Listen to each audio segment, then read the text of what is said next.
We've got a couple of special presentations, and Dr. Ola, I'll turn it. All right, good evening, everyone. I'm going to ask Dr. Walker to come as she will present our presenters for tonight. We have three very, very short presentations tonight. And so we are going to start off with Jacksonville Elementary School.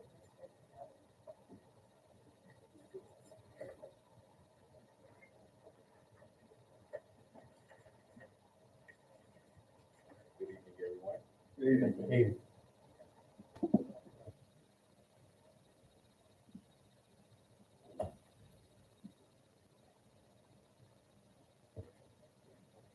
Too fast for Kevin tonight.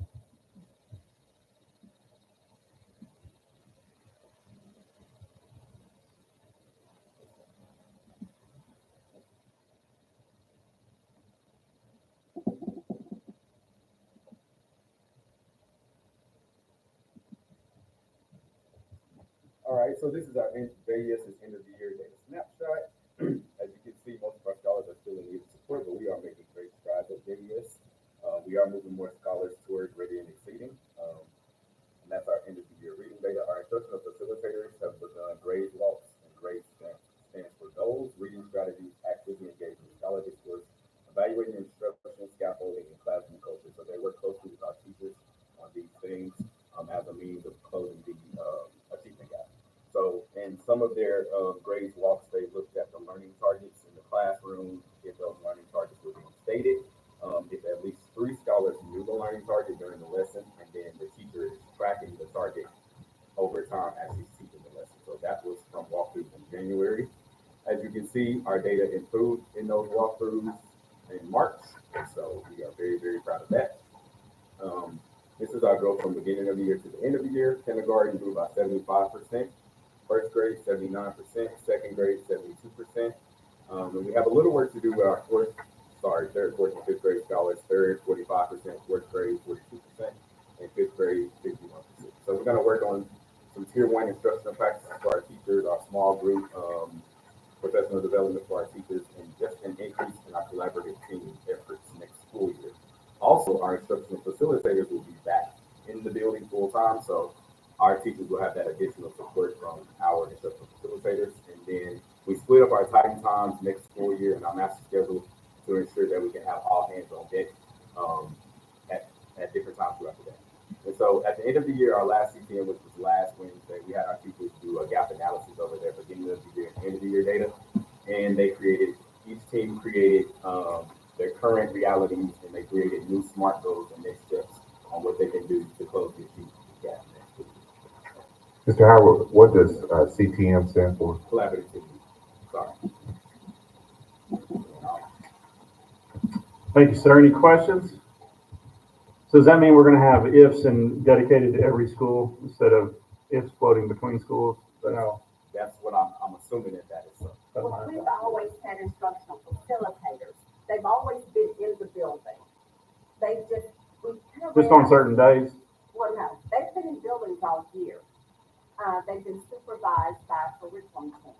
So now we're having the principals to supervise under the direction of our curriculum team to make sure we're still meeting those targets that we have to meet by state guidelines. But the principals will have a little more autonomy as far as assigning them to mentor and coach other teachers outside of the beginning. So the instructional facilitators only are in one school now? They're in every single school. Dedicated to Yes. one school, they don't, that person doesn't float between different They schools? don't float. Okay, very good, thank you. I'm sorry. Good evening. Good evening, President Gray, board members, Superintendent Oa. I'm proud to present a little bit of data for you all. So, you see those 2 pictures. Look at that old building. We're moving into that new one, and we are so excited. Our building is a mess right now. It's in disarray, full of boxes and things out in the hallway. We are getting ready to move. We have a move-in date, July 23rd. I haven't told my staff because I didn't want 20 million questions. So, I'm holding them to that. And so that's when we're supposed to get, occupancy. So we'll see what happens, but I am I'm not complaining because I hear other schools are moving in the day before school started and all that good stuff, so I'm grateful. I'm not complaining. Okay, so I'm just going to highlight each grade level, some map data highlights, which we've always, the last few years, we've taken NWEA. That is going away now, but it always provides us with good data just so it can help drive our instructional practices. So in kindergarten, we had 69% of our scholars ended the year proficient in math. That's 40 out of 58 students. We started the year at 33%. That's a total of 1,132 points of growth in math for all scholars combined in kindergarten. 98% of our kindergartners grew in math this year. 96% of our scholars grew in reading. One of our teachers, Miss Durham had 100% growth in reading. So every student she had grew. And then Miss Robinson and Miss Mitchell had 100% growth in math. So every student that they had grew in math. In first grade, 95% of our students grew in reading and math. Miss Boone, who's an outstanding, she has not missed 2 years in a row, has not missed one day of work. And it shows when you are here at work and you're consistent, students grow. Miss Boone's students grew from 35% proficiency to 65%. So that's on grade level. They're not just growing, but they grew from 35% being on grade level to 65% on grade level in reading. Miss Boone's students grew from 28% to 43% proficiency in math. And 100% of Miss Boone's students made substantial growth in reading and math. In second grade, 100% of Miss Gaydon's scholars grew in reading. 100% of Miss Moss's scholars grew in reading and math. So all those students grew. 97% of all second graders showed growth in reading. And 15 second graders moved up one or more proficiency bands in math. So they went from the 0 to 20th percentile into the 20th to the 40th percentile or the 40th to 60th percentile. In third grade, 81% of Miss Taylor's scholars grew a year's worth of growth in math. So that's 13 out of 16. And the way Desi calculates that, that's like 80. So that shows, that's the norm. 80 is the norm. I don't know how they calculate that, but that shows a year's worth of growth. So 13 of her students showed a year's worth of growth in math. Miss Taylor's class grew in 37% proficiency to 57% proficiency in reading. Miss Lovell's class grew from 25% to 32% proficiency in reading.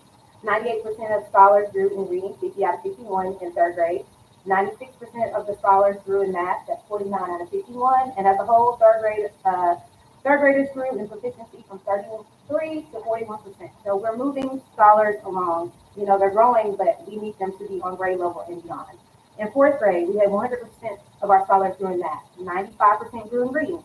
Scholars grew from 12% proficiency in math to 25% in the Estridge's class. So in fourth grade, we're departmentalized. One teacher teaches all reading, math, and science. And Miss Estridge teaches math, and so she grew scholars from 12 to 25% proficiency. So they are on grade level. 21 fourth grader scholars moved up at least one proficiency band this year, and that was in reading. And then 14 fourth grader scholars moved up at least one proficiency band in math. And in fifth grade, Miss Davis, who is a novice teacher, she's on an alternate route, she grew from 35% proficiency in reading to 52% proficiency in reading. This is her first year teaching, and she's on an alternate route. So the PLC work that we're doing, the curriculum is working, the instructional facilitators, they truly are working with our teachers, and we're seeing it, especially in our collaborative team meetings. 86% of our students in fifth grade, that's 18 out of 21, met their projected growth from winter to spring. And 21 fifth grade scholars grew into a new proficiency band in reading. And fifth grade as a whole grew from 26% to 32% proficiency for the year. So we're moving scholars, they're growing, they're becoming more proficient. We want them on grade level because that's what it's going to take for us to continue to climb, to not be an F, to B, to C. We're going to continue to work. So we have work to do. We're just going to stay consistent.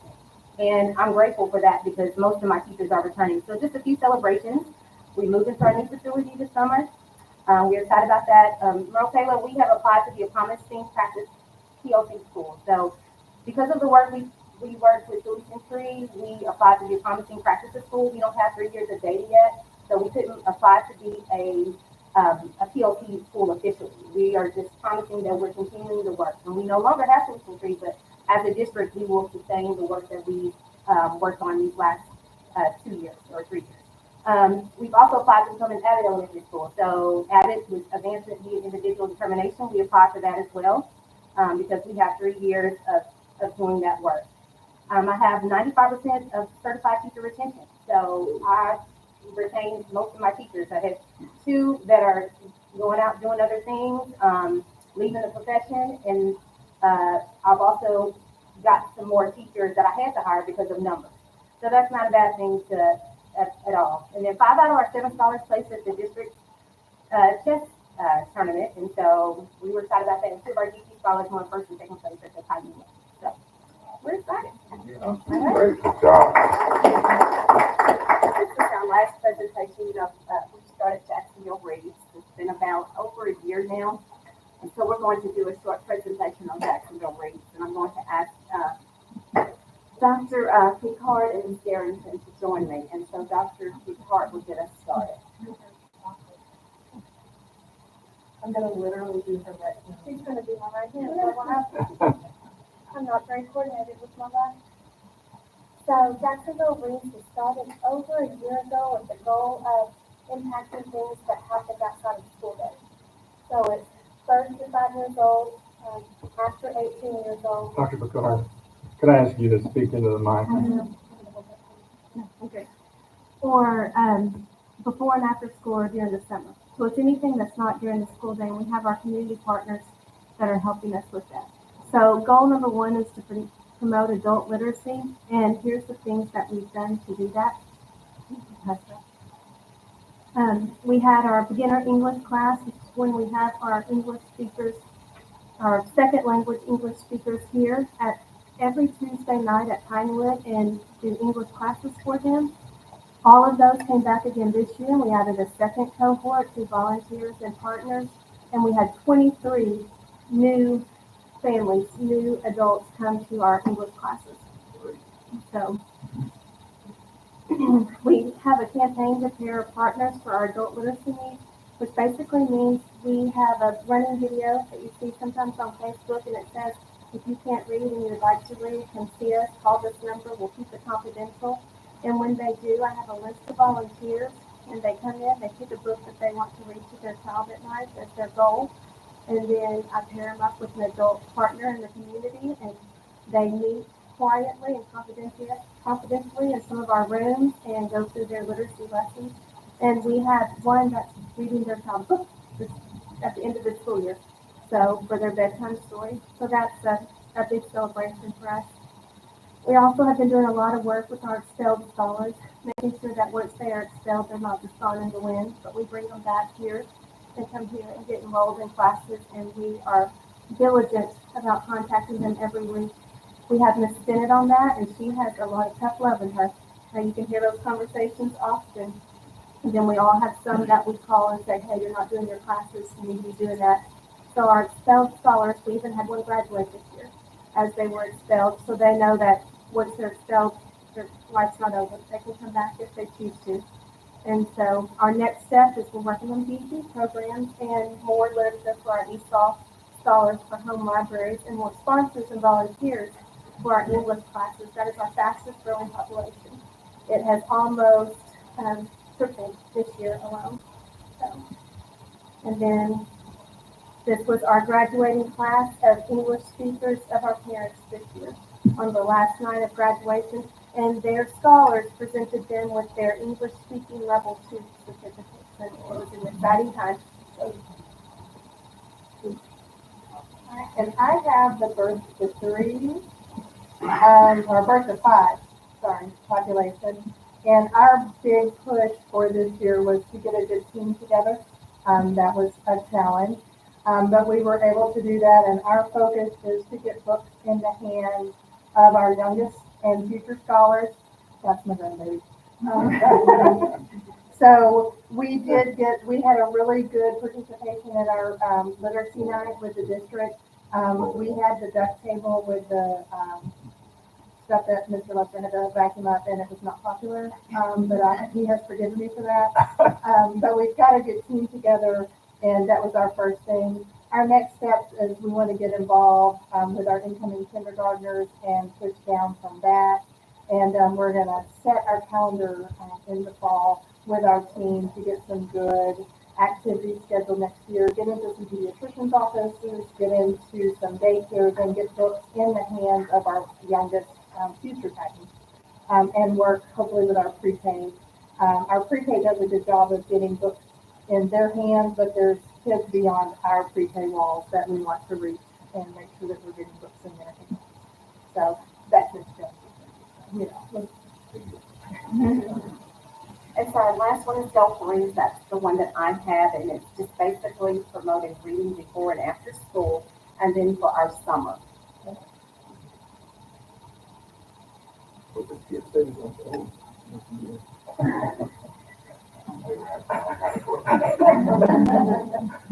these are just things that we've been up to, and these will be everybody's right hand. So these are things we had a successful after-school tutoring based on STEM at JES and Mo Taylor. Very successful. They even had an opportunity to go to the high school and interact with the science teacher at the high school. They truly enjoyed that. And these are just some other things that we did throughout the year to promote reading. And our Hispanic heritage, and then we participated in Festerville. So for summer, these are activities. Our scholars will be made aware of the activities for reading at our local library. Also, Boys and Girls Club will be offering tutoring, so our scholars will be made aware of that. And then we will have summer resources on our website. And then we've been invited by 2 organizations to participate in their activities over the summer. And we're going to attend those to promote reading and giving out free books. So that concludes our presentation. If you have any questions, we are available. Questions? Thank you all very much. Appreciate you. All right, next item on the agenda is the legal update, and I saw Mr. Scott Richardson in the audience. Come on down, sir. You're the next contestant. Welcome. Good evening. Good evening. Good to see you. Good to see you too. One interesting thing in the world of the laws that affect school boards is we're now free to do an executive session together. Let's go. It feels like a new toy on your birthday or something. Like, well, I have some power, I want to use it. So that's in the law now. Of course, there's a ballot measure to try and change the Constitution that would take that away as well. So we'll watch and see what happens there. But for now, for the summer, I guess until November, if they get their signatures, it's a pretty heavy lift. If we have questions, we can get the session. We have a little bit of litigation with the district. As you know, there's a lawsuit related to the Arts Board co-op and how it ran ALE programs for a number of school districts around the state. Of course, our district, we stand a little bit different from everyone else because we just Dr. Dusty at the time, Dr. Owa, and Jacob Smith all did a good job of watching what those Arts Boards were doing and making sure that they were running a proper program with appropriate staff and everything. So we filed our answer to that case, but we feel very good about our position in it. So I believe we'll have a good resolution at some point. I hate to predict outcomes, but I feel good about that one. We have the next legal milestone for you really is our July 1 report to the court in the desegregation case on our last remaining non-unitary area, which is facilities. And typically I file a short 3 to 4 page report just telling the judge, here's what's happened in the last year. But this year I get the great pleasure of filing a report that says we're complete now. And we should be fully released from the case. In terms of the case of desegregation, literally, generally, I think this district will become unitary at light speed. It's been a great pleasure to be part of it. So I'm also considering filing a motion for full unitary status and relief. It should be pretty easy to work through. Our task was pretty straightforward. We marshaled it into paper by making it very simple, although not inexpensive. So we anticipate that coming.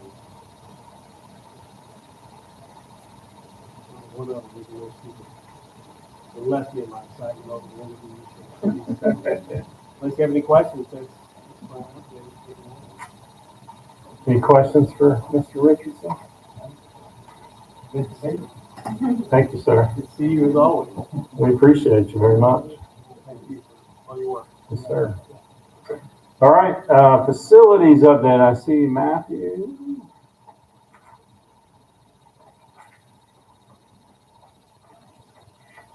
What's up? Well, not much. I had explained to the architect, so it's summertime, so that's a good thing, right? It just needs to stop raining. So, as far as the facility is concerned, Kevin and Amita are well underway, and as you heard, there's a potential PCO date for both of them, so I think that's a good news for all of this, that gives some time to move in before next year, which is great. So, we've been working on the Taylor conversion, and that is currently ready to come out ADE as soon as the fire marshal gets whether it would be this week sometime we're hoping that should be bidding pretty soon. So everything seems to be going pretty smoothly for that. Very good. Thank you. Any questions? All right. Good to see you, sir. And anybody from Ball Michelle? All right. Anything else on facilities? All good? All right. Next, we've got district reports. Dr. Ola. Just wanted to share two thank yous. One to our staff, teachers, and both licensed and classified staff for a great year. We ended the year strong. Students put in a lot of work, so we're expecting some great results when we get the summative assessment. But it's not just about the summative assessment. It's more about our students growing, and we've seen our students getting more scholarships, being accepted into the workforce with certifications, scholarships, 2-year to 2-year, 4-year institutions, but also at the pre-K, elementary, and middle school, we're seeing growth, not just academically, but behaviorally. So we could not do that without our staff in our schools and in our district level. So I just want to say thank you for putting in a great year of work with our young people.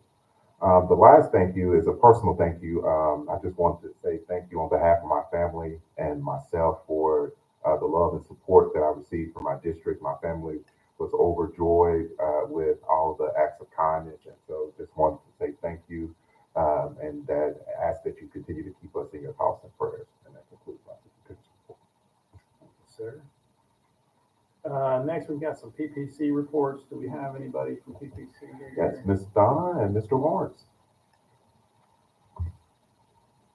Good evening.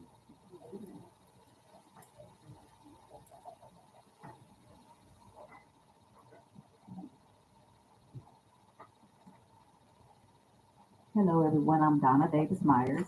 I am a paraprofessional, special education paraprofessional at Bobby Gillespie Elementary, and I'm the president of the PPC for the classified. We have a few proposals that we'd like to submit to you. One is on bereavement. We know that the certified submitted one, and we want to have one also. And in the event of the death of an immediate family member, all classified personnel may take 2 days for bereavement each year without loss of pay. Immediate family, the term immediate family would mean the employee's spouse, domestic partner, child, parent, brother, sister, grandchild, grandparent, sibling, parent-in-law, or any other relative if the relative lives in the house, in the same household as the employee. If additional days are needed or if leave is requested for a non-immediate family member, the employee may request to use sick leave or personal leave, and the employee shall provide the obituary or other verifiable information as proof of their attendance. And bereavement days are non-cumulative.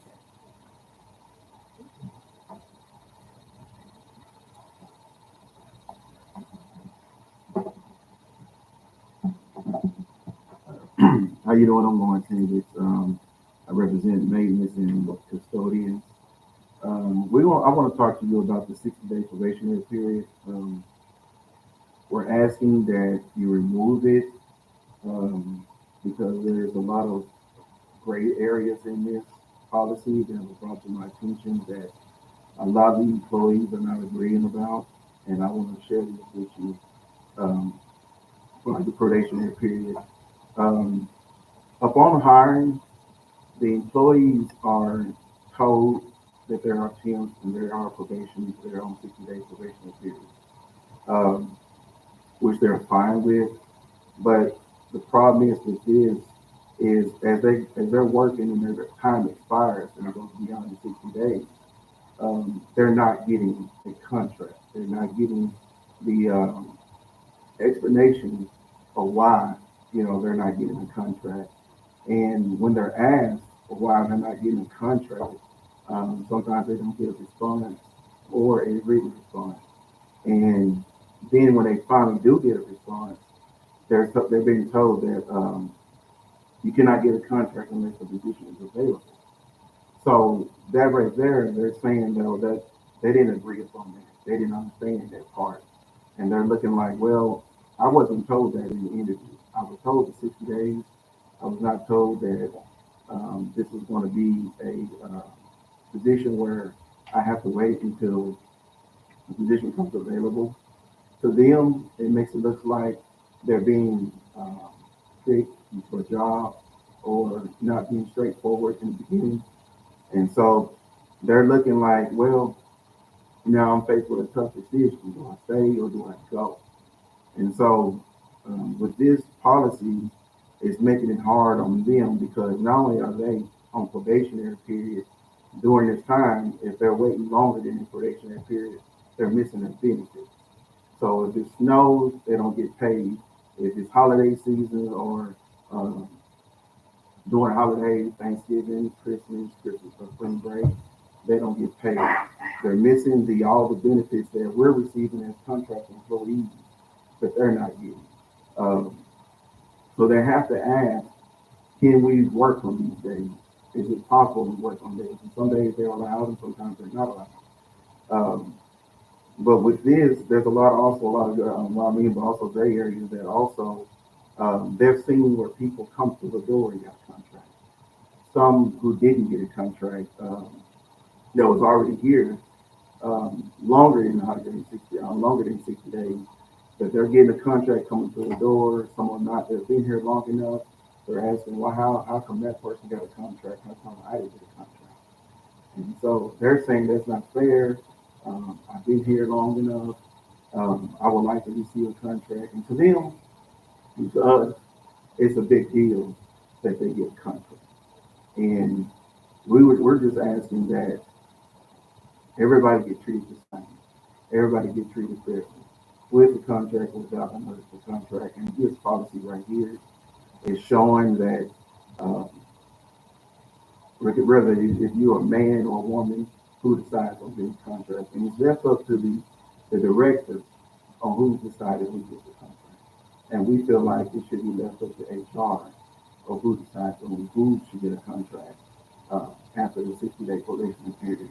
And there's some that get made longer than 60 days and still have not gotten a contract.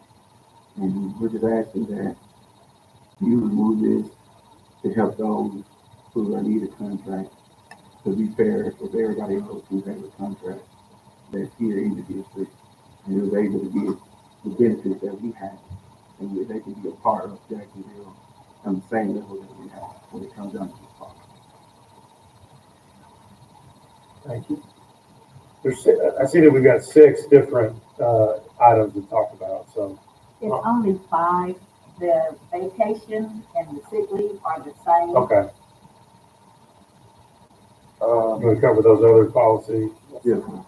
With the vacations, we're asking with this that we can roll over our previous time from the previous years.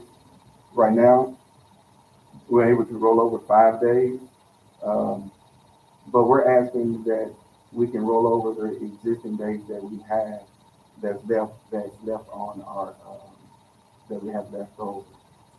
We're having to lose some days when it comes in July, and what the problem that happens is with us being a small department and some of the other departments that we have, during the summertime, most of our work is being done, and If we don't go ahead and use our days, we lose our days.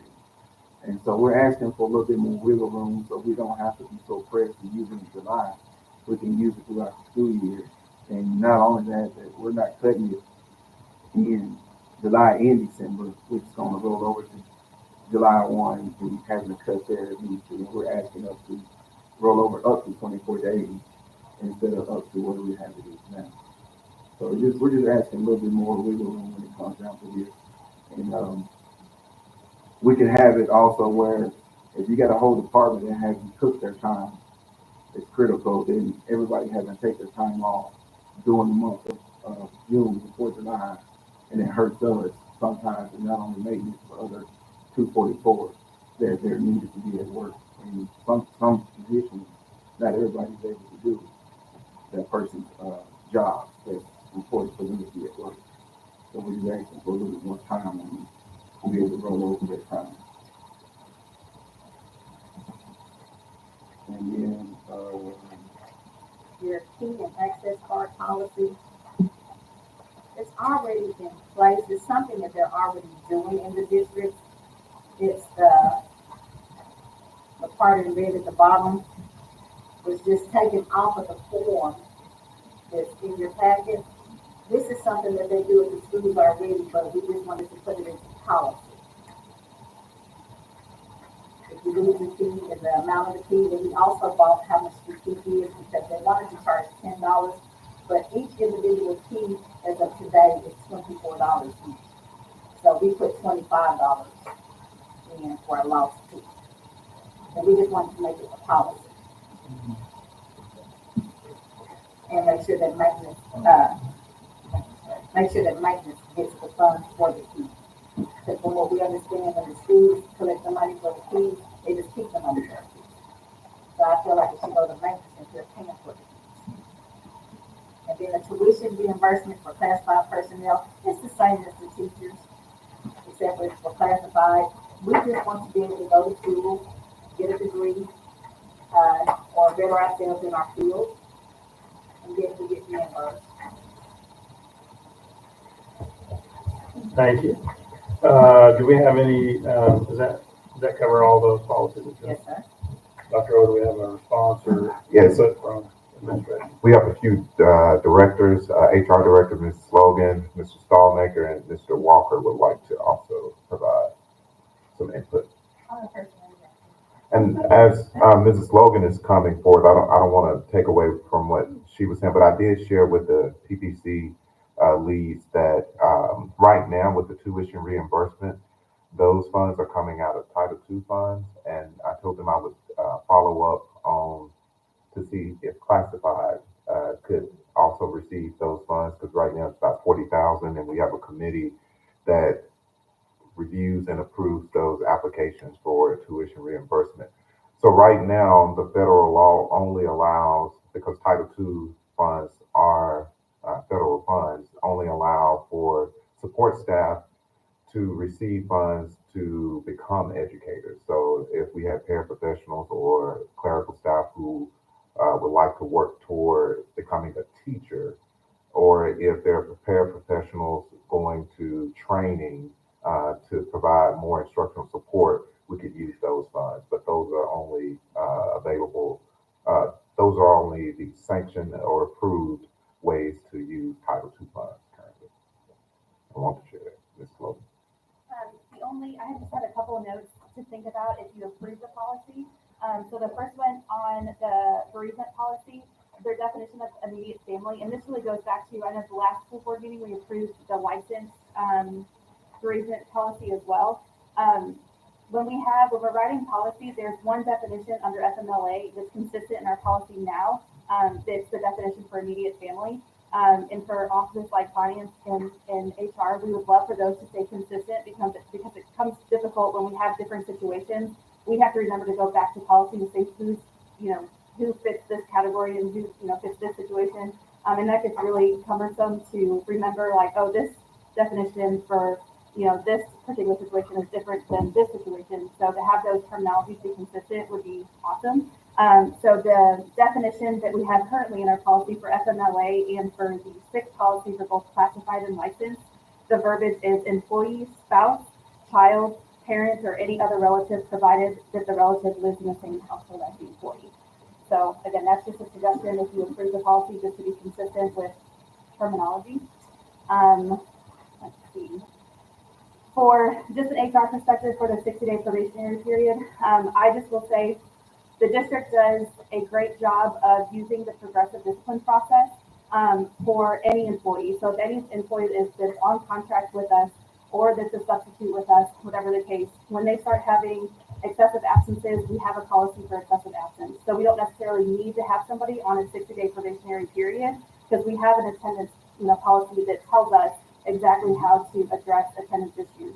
We also have policies that cover behavior. So if they're, causing issues in the workplace or not playing nice with others, we're going to, give them a letter of concern or reprimands. And then if they continue to still have issues, we're going to, do a suspension. And then after that, we're going to recommend termination, or if it's at the end of their contract, we're going to go the non-renewal route. As you know, we saw this year that that's a pretty simple process. There's no appeal process. We can do it through the grievance process, but it's a nice thing. So does that mean you're speaking in favor of no probation? I really don't have like an agreement or disagreement. I'm just saying if you were to get rid of the policy, it's not like it's going to be a free-for-all where people can come in and there's no guards up for them to be on probation. Would it be harder to fill those temporary slots, or? What becomes hard is, like when I first came in the district, where the 60 days policy wasn't necessarily in play, we had a job posting out there that was labeled as substitute cafeteria worker or substitute custodian, and we would never get applicants because nobody's going to apply for part-time work. They want that contracted position, full-time work for full benefits. So we would just never get any applicants out there, which that turned around to take away those job postings, do the 60-day probation where we'll bring you on as a sub first, see how you do for 60 days. But then our sub pool grew huge, and now we have all these subs, but we don't have allocations for every single substitute that we have in our pool. Because if we bring everybody on contract, then our, I'm not a finance. This is a complicated, yeah. So let me pause you for a second if I can. Let's go back to the bereavement policy. Can we, personally, I think that's something we need to go ahead and put in place. As long as we can match the verbiage that's defined, would that be good for the PPC? Do y'all agree with just keeping the consistency between classified and certified? Yeah, that's what we're doing. That's what I'm suggesting. So, are you good with that? Okay. So is everybody? But does the certified, You're hot. does the certified match the verbiage from FMLA? It does not right now. Right.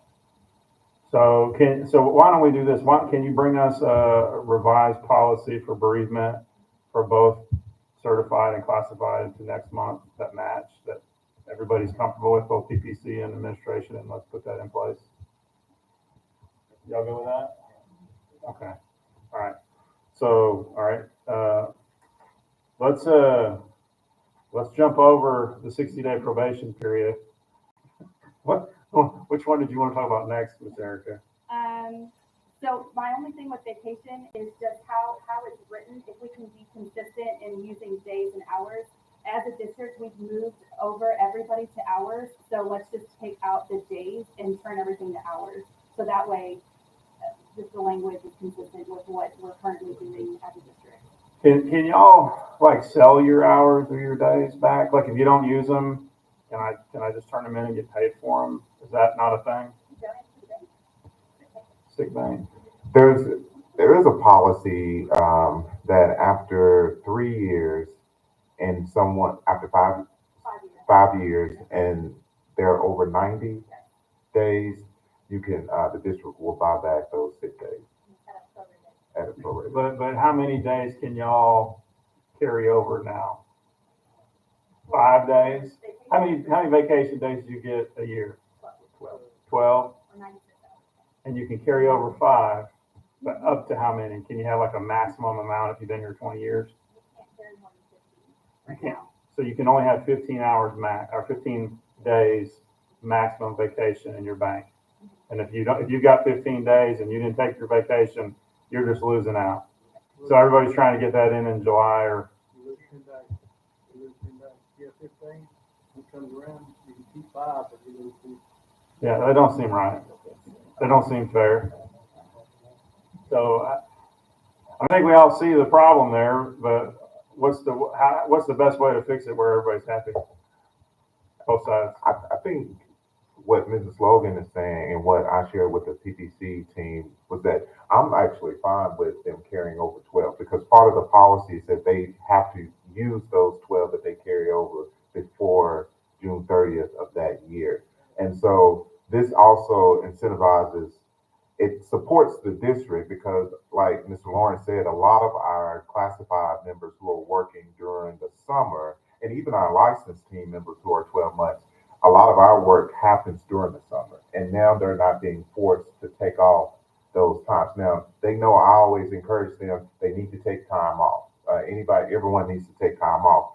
But their work is critical during the summer as we prepare to open the schools. And so I would love for them to have that flexibility to be able to use their vacation days and not use it and not lose it because they decided to work. I just like to say that my whole stance is just make sure that we go all hours. Some of the paragraphs talk about days, some of them prefer hours. Let's just keep hours. So as they're presented in our packet tonight, you're not comfortable with approving them as this, right? It's as long as we Switch are them to able hours. to switch them to hours and not days so that we're consistent. So if we switch them to hours, everybody's comfortable. Yes. Is that good? Okay. Do I hear a motion? Second. All right, so we got a motion to approve the presented classified personnel policy as amended to hours before us this evening. And I got a second. Any questions? All those in favor? Aye. Any opposed? All right, that passes unanimously. So does that include the sick leave? Did we just do the same thing? Is that a separate policy? No, sir, it's just Same policy, okay. All right, so we've got 3 and 5 covered. And we're gonna come back to 1 next month. You're gonna bring us a policy that matches. Tuition reimbursement for classified personnel. Yes, I mean, right now, the law, as we utilize Title II funds, the law only allows those provisions when it's tied to instruction. So professional training for classified support staff or support staff who are working towards getting licensed to become a teacher. So is this policy that's in our packet tonight, that's a completely new policy for classified? Yes, that's what they're proposing. So that tuition reimbursement for classified personnel would be a brand new. But it doesn't have the stipulations as far as what the Right. schooling can be for. Right. Because as of right now, the only funds we're using is Title II. And so those are the. You don't want to work on that maybe and bring something back next month with if we can figure something out. Right. All right. Key and access card policy is the only thing left that I'm thinking of besides the probation. We're in support of that. The only thing that I would suggest to take out is that email, that personal email address, because any time that person leaves, you have to go back and change the policy. So I would just put that it needs to be sent to whatever that District provided email address. Yeah. All right, do I hear a motion? So moved. Second. Got a motion and a second as revised with the email address comment. Any discussion or questions? All in favor? Aye. Any opposed? All right, so I think we've covered everything except the 60-day probation. And it sounds like if we do something, we might hurt ourselves. We might cause more problems than we solve. Yeah, Mr. Stallmaker and Mr. Walker have some input. Thank you. Good evening. Little history. In 2017, PPC approached Dr. Duffy about the 60-day probation policy. The reason it was written into policy at the time was we could not hire subs at the time, as well as at that point, the only time we could hire people was to put them on contract right away. Well, when can we put them on contract? As board meetings.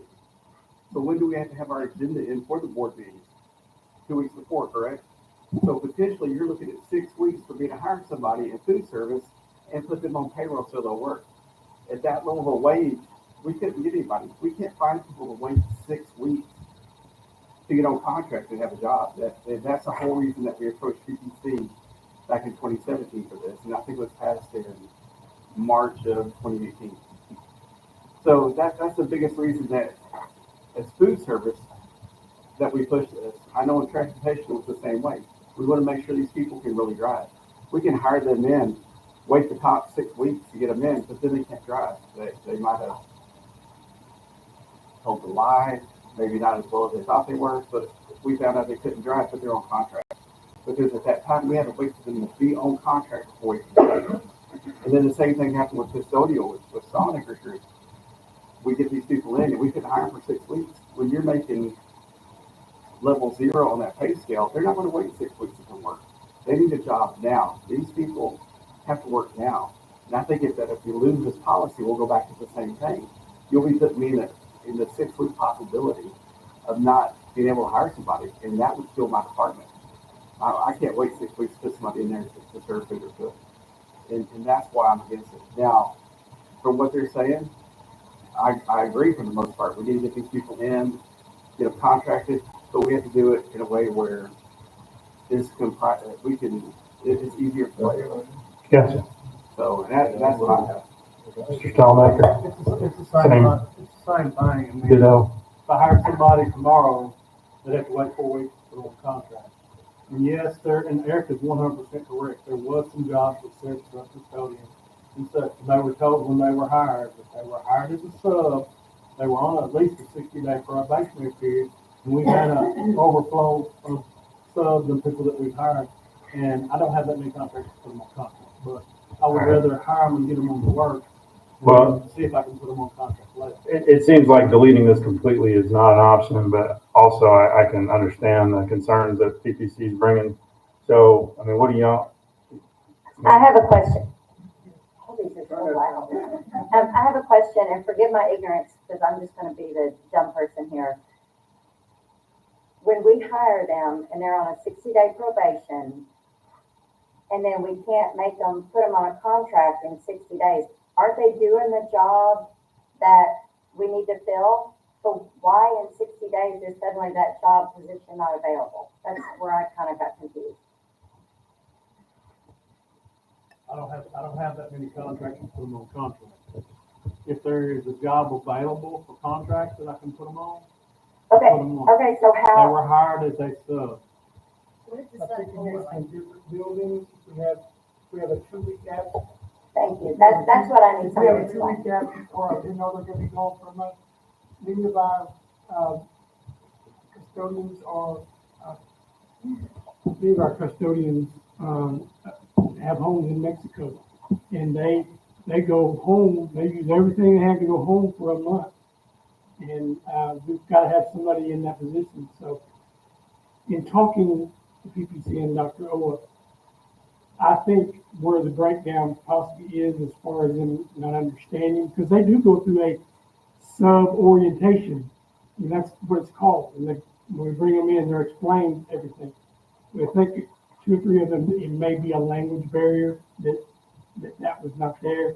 Dr. Owa and I spoke that we need to move to putting all that information into, so they can read the language that they're used to. Is it possible maybe to come up with some amendments or some additions to the policy to maybe better explain that or kind of tweak it or to put them on contract if it's available after that 60 days? We were just, what we talked about with Dr. Owen and PPC is we're open to whatever we can do to improve it. And we're explaining why it is the way it is right now. How often are we using a sub? Like, is there almost always a sub being used somewhere? Yes. So could you not hire a permanent position that's like a floater position for a custodian or a cafeteria or a food service or whatever it is? Then you have to define the FTE, some of the FTEs for that, and that limit, you're still gonna possibly need a sub you're still gonna always possibly need a sub. It's always gonna be someone in this position that's gonna be kind of floating, potentially. Yes, sir. I would like to say that in these positions, they're not applying to be a sub. We're verbally telling them they're a sub. So I believe if there was a way they can apply to be a sub, then they will know what they're applying for, or a substitute. Right now, they're applying for a full-time position. But when they're hired, they're being hired as a sub or a temporary. Temporary, they're telling them, but as a custodian, they are applying for a full-time position, not as a sub. I got you. And so that's where the problem comes in, that they're 2.4. So after their 60 days are up, they're not getting a contract. They're waiting to find out what's the problem or how come they're not getting a contract. Why don't we, I'm gonna ask y'all to continue the conversation and let's take it down to put it on the next month's agenda. Let's talk about it again. To ask y'all to kind of come together and visit some more. I'd like to know how many of these people we have hired right now that fall into this category. Like, is it 20 people? Is it 5? Is it 2? And then how many total we have on contract too? If we could get that. Right now, I have 4. Okay. 2 of them are going on contract line, and I have 2 more that are hired. Okay. Let's just, yes, ma'am. I would like to add, could we see like what departments it is? Because if it's just a couple particular departments that this is happening in, maybe it just needs to be for that particular area versus changing everything for everyone. Because I guarantee, probably more than likely it's particular departments, and maybe we need to just, like you said, change some verbiage and have a better understanding about what they're doing and what they're getting into. Okay, I have a question too in regards to that. Does this apply to all members that are employed, including bus drivers? So if we hire someone for the bus driving, how long are you going to be able to work if you don't have a position for them?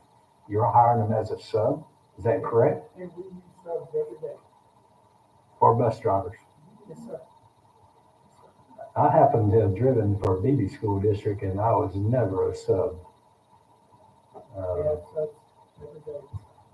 I don't really like that sub category. Let's revisit this and let's get some numbers on all the departments and how many subs we got, and let's be prepared to talk about it in July. You good with that? Everybody good with that? Yeah. Hey, Mr. Gray, I have one more Yes, ma'am. thing for you. So I know it's been a while. Microphone, you have to come to the microphone. People online can't hear you. Another option we can do to kind of move away from the chaos is utilize Kelly services for subs that are needed. So it would work just like teachers, where we would, any time that there's a scheduled absence, or if somebody doesn't show, you would put in the absence, and then, Kelly services would send someone over for that day or whatever the case. It's another thing that we could utilize. Right now, we don't utilize them because we've been managing our own. But there's nothing that would prohibit us from doing that now. Correct. We just literally just change our contract with them and just send them an addendum and just say, hey, we would like to use your services for X, Y, and Z positions, moving forward, and they write it up for us. Okay. I just want to give us as much flexibility as possible, and I don't want us to get back to where we have problems where we can't hire somebody for 6 weeks or 4 weeks. But I understand the concern of being here and then getting strung along, not having a contract. I don't think that's fair either. So thank y'all very much. Appreciate what you do representing your fellow workers. And thank you. All right. Next item we've got is the consent agenda. We've got the minutes of May 6, 24 regular meeting, assistant superintendent's reports, and also the financial report. Is there anything of concern that needs to be pulled out of there for discussion? If not, I'd entertain a motion to approve as presented in the packet. Motion and a second. All in favor? Any opposed? That passes unanimously. Next, we've got 24-25 school board meeting dates. That is on page 41 of our packet.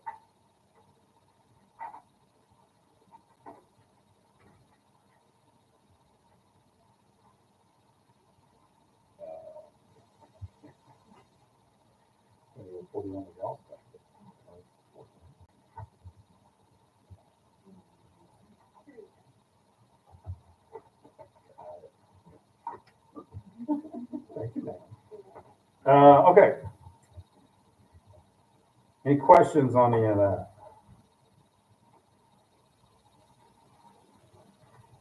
Monday, July 1st. Really?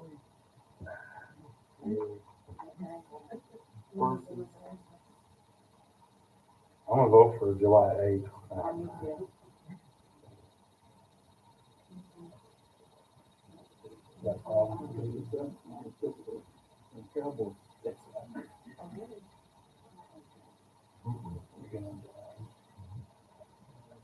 Any other days on here that are special?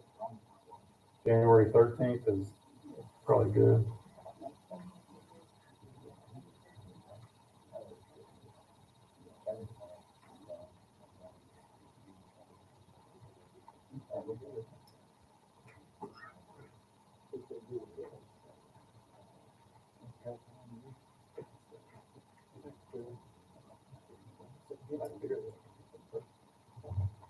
Dr. O is gonna be gone on the 8th of July. Okay. What have we gone? Do we really need him? All right, July 8th is good for me. We have two capable assistant superintendents.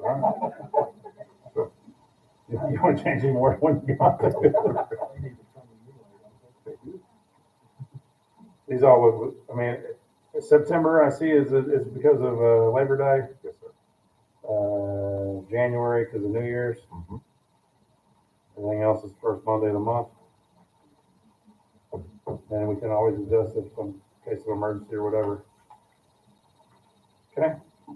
So I'm going to propose the July 8th for July of 24 as a revision. Are y'all good with that? Somebody can make a motion on that? Got a motion and a second to adopt the 24-25 board meeting schedule with July 8th, 24 revised on that. And a second, any discussion? All in favor? Any opposed? That passes unanimously. All right, audit report. Dr. Owa. So before you, each of you should have received a physical audit report, and as the district, when we receive ours, we have to submit a corrective action plan, and so just wanted to submit that corrective action plan to you so you'll know what we're doing to fix those audit findings. And so that's before you, and we ask for your acceptance of the audit report and the corrective action plan. All right, we've got a recommendation. Do I hear a motion? So moved. Second. Got a motion and a second. Any questions or discussion? All in favor? Any opposed? That passes unanimously. Next item we've got is child nutrition. I'm gonna take Mr. Walker's here, so I will present. So before you is the request to renew the Dawn Wholesale as our bread service vendor, renewing the Highland Dairy as our milk vendor, and then recommend renewing Archford Co-op contract for all the purchase services for the 24-25 school year.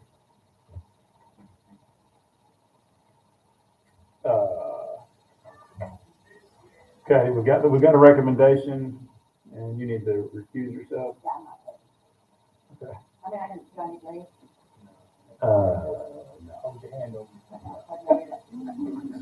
Yeah, there. So we've got a motion. Do I hear a motion? So moved. We've got a recommendation. So I'll get a moved. motion. Second. Got it in a second. Any discussion or questions? All those in favor say aye. Aye. Any opposed? Any abstentions? Aye. Ms. Tony abstains. That passes unanimously minus one abstention. All right. Student handbook proposals.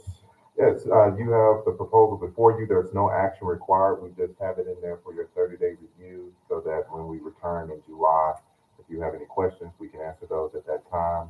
If not, then we'll ask for approval in July. Does this get submitted to parent? I get what? Yes, the committee is made up of a diverse group, so parents, staff members, directors that provide input, and we also consider a lot of the concerns or issues that are brought to us throughout the year. We give them to Mr. Smith and the committee to respond to as well.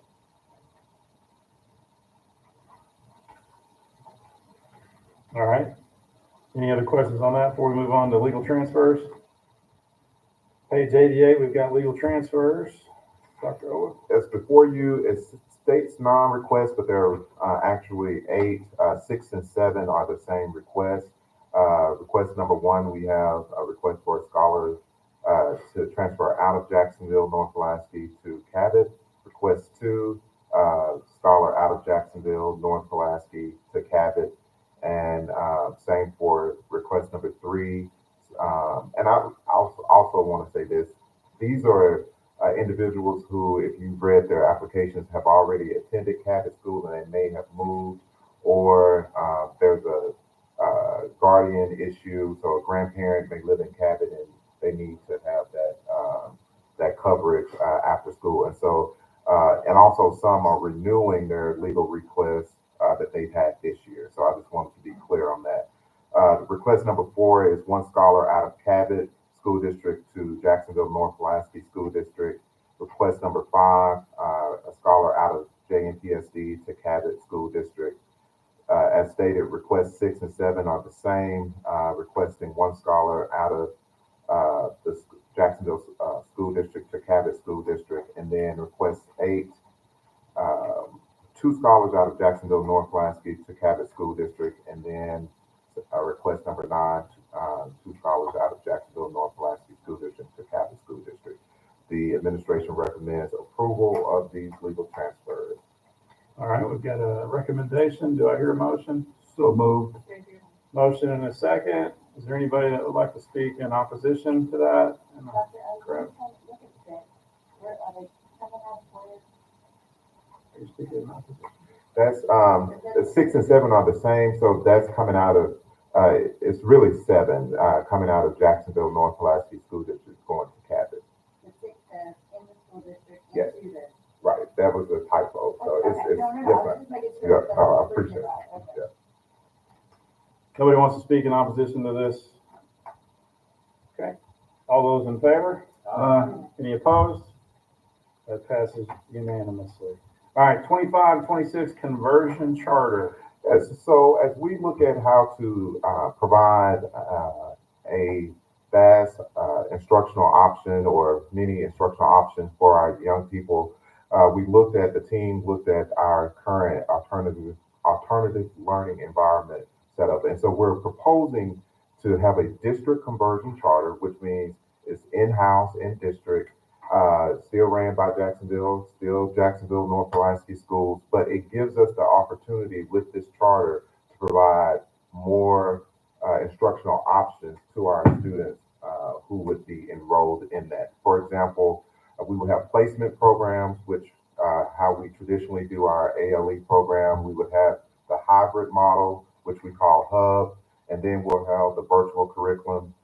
We also have the application program, which is an alternative instructional program, virtual program, ACE program, which is going to be beneficial for our young people. So as they transfer into the school district, before they step foot on one of our campuses, for example, the high school, we can actually have those young people go to the ACE program, recover their credits. If they're overage, under credit, they can recover those credits and then transfer into the high school, which will put them in better place and better prepared. And they're not playing catch up on the large campus. So that's a option that we would like to have. And then we'll continue to provide the Titan homeschool option, as well as universal programs such as the Adult Learning GED program, Credit Recovery, and the World Language Lab. So the conversion charter, so that we're clear, will still be a Jacksonville North Pulaski School District school, but it will give us more options, instructional options for our young people inside our school district. And we'll give our parents options as well to choose the instructional setting that's most conducive for our young people. So the recommendation is to approve this conversion charter. If approved, it will move to the next level, which is the state board of education. So we're just approving the application. Yes, sir. Then the state would actually approve the charter or Conversion charter. Yes, sir. conversion charter. Okay. Any questions? And recommendation, do we hear a motion? We've got a motion. Second. And a second. Any discussion? All in favor? Aye. Any opposition? That passes unanimously. All right, personnel report. We've got an addendum before us, so I would entertain a motion to add the addendum to the agenda. Second. Motion and a second, all in favor? Any opposed? That passes. All right, so we've got a personnel report before us. Any discussion or questions on personnel would need to be held in executive session. If there is not a need, we can entertain a motion to approve as presented and amended. Addended. So moved. Second. Got a motion and a second, all in favor? Aye. Any opposition? That passes unanimously. All right, we've got the student disciplinary actions before us this evening. I think we have, how many? Uncontested? Six Six uncontested student disciplinary actions. We can handle those all together. The recommendation is to approve, is that correct? That's sir? correct, yes, sir. We've got a recommendation to approve. Got a motion? Second. And a second. A third, a fourth. All in favor? Any opposed? That passes unanimously. Next item I've got is Mr. Ron McDaniel. Make a motion, we adjourn. We are adjourned. Thank you all very much for coming out. Have a good night.